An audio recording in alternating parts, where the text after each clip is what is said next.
دي حياتي وده الجحيم اللي انا عايش فيه بقالي فتره، واللي فجاه صحيت لقيت نفسي قاعد في نصه. الحكايه اللي بدات لما بنتي حاولت تقتل اخوها الصغير، لكن الرعب الحقيقي ما كانش في اللي عملته، الرعب الحقيقي كان في الحاجه اللي احنا اكتشفناها بعد كل ده، وان بنتي ميته من 6 شهور.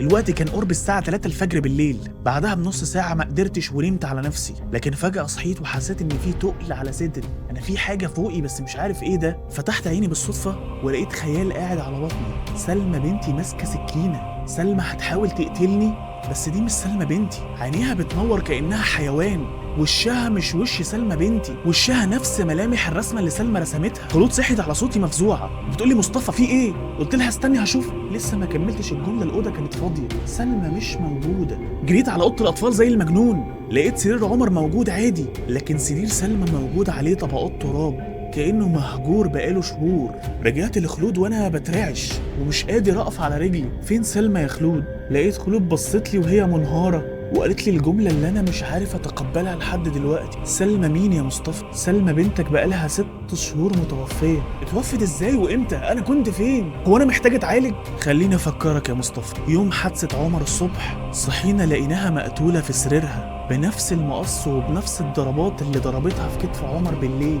الدكاترة في التقارير قالوا ده انتحار، وانت اللي أصريت ما نفتحش السيرة دي تاني عشان ما تنهارش. انت اللي كنت شايلها بنفسك يا مصطفى.